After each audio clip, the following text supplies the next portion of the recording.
On December 10, 1948, the United Nations General Assembly gathered in the Palais de Chaillot in Paris to vote on a document born from the ashes of World War II, the Universal Declaration of Human Rights. The journey to this moment had begun in the rubble of 1945, when the full horror of the Holocaust and other Nazi atrocities became undeniably clear.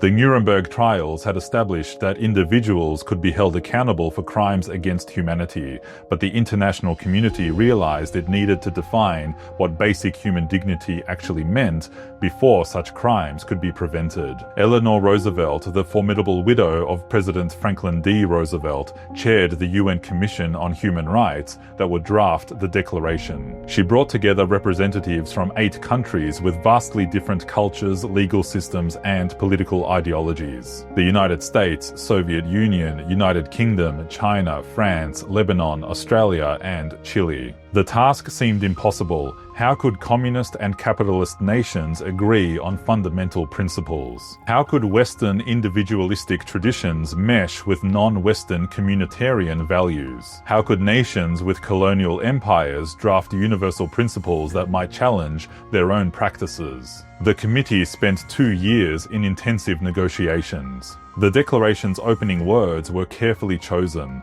All human beings are born free and equal in dignity and rights. They are endowed with reason and conscience and should act towards one another in a spirit of brotherhood. The document's 30 articles established fundamental rights that were revolutionary in scope. Civil and political rights included freedom of speech, religion, assembly, and due process. But the Declaration went further, establishing economic and social rights including education, healthcare, housing, and employment, ideas that reflected the social democratic thinking gaining ground in post-war Europe. Article 18 guaranteed freedom of religion or belief. Article 26 declared education a fundamental right that should be free and compulsory at elementary levels. When the final vote came, 48 nations voted in favor, none against, with 8 abstentions. The Soviet Union and its satellites abstained, claiming the declaration was too individualistic. South Africa abstained because apartheid was incompatible with human equality. No country was legally bound to follow the declaration, but it became the foundation for international human rights law. It's been translated into over 500 languages, more than any other document in history.